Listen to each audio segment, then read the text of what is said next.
So the last question, there are various questions actually. Okay. I will ask the commercial director, Mr. David Ono. Hi. Actually about the Sauvignon Gris you have here, and you use it for white wine. When was the exactly planted Sauvignon Gris? So the Sauvignon Gris is actually the trick of the Château Smith Lafitte. Just before speaking a bit more about this particular varietal, I have to say that the Château Smith Lafitte is a blend. As all the Bordeaux, most of the Bordeaux white wines are blended. At the Château Smith Lafitte, we have 90% of Sauvignon Blanc, 5% Semillon, and 5% of Sauvignon Gris. And the Sauvignon Gris has been planted again by Daniel Catiard 18 years ago. Yes. Well, just after you arrived at the chateau.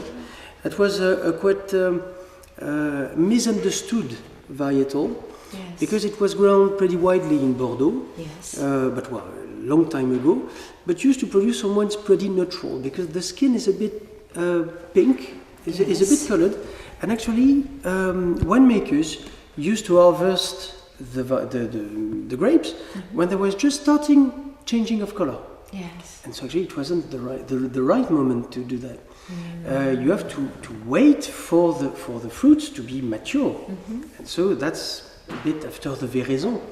And so this is why actually Daniel wanted to plant again some Sauvignon Gris because people rediscovered a bit this varietal.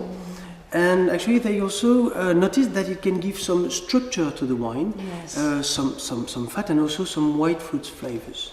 Voilà.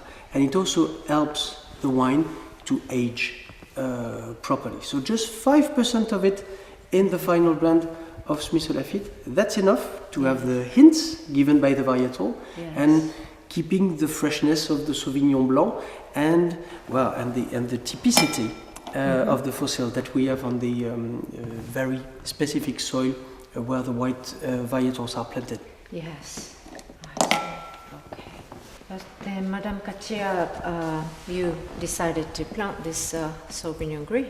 It's my husband, in fact. Okay, not the mutual agreement? No, because at first I was afraid because it was putting again into fashion a forgotten varietal. And I was anxious,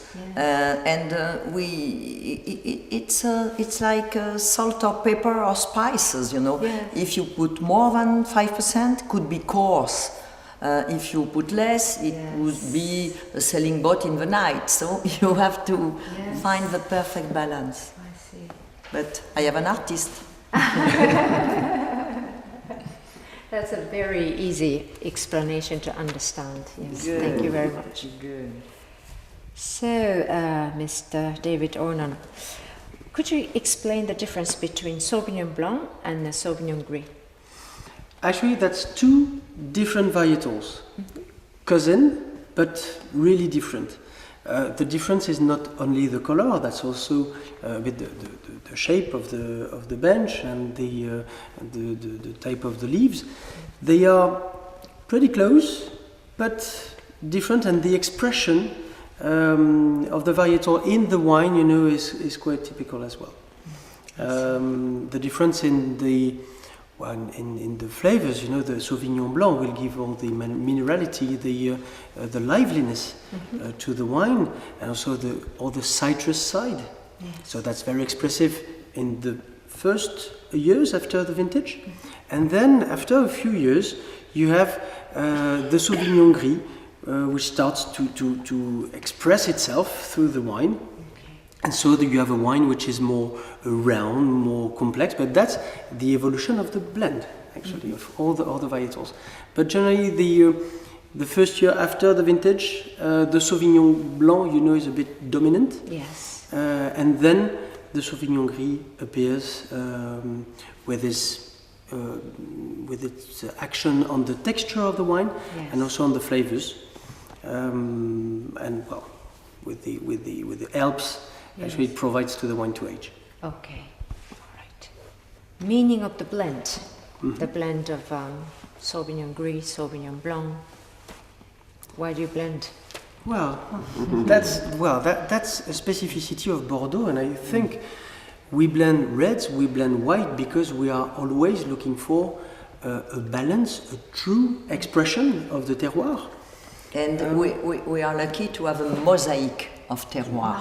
So we want the wine to reflect the mosaic we have got.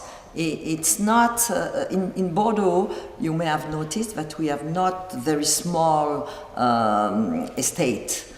So we analyze the terroir along the centuries, and we perfectly know what is suitable for the great white and what is adapted for the great red. And so we think it's better when you blend. It's more sophisticated, more complexity. And we love why the Grand Bordeaux are the Grand Bordeaux. We think it's also because of blend. Yes. Yeah. And also the climate. Climate can be very different from one year to the other one. Yes. So one year can be good for, let's say, Cabernet Sauvignon, another year for Merlot. Yes. So can make a different wine because of the climate. Yes. It's very helpful to have. It's like if a musician would be always playing on the same partition. Yes. Sometimes he like to add something coming from other compositors. Yes. And it works like an insurance too, basically. Also. Yes. Yes. Also, but that's the way actually we can also stay. I would say regular in terms of quality. You know, even if the blend is different, you know, every year, the expression of the vintage will be different. You know, from one vintage to the other one. But the blend also helps us to stay, you know, really at the highest in quality and to have the best expression every vintage. If we just had one single varietal used, the impact of the vintage and the impact of the weather, of course, of the vintage would be more obvious. And actually, that's my opinion, but the quality, you know, could be very different from one vintage to another one. The blend helps us also, you know, to stay at the top level, you know, of expression every vintage. Okay.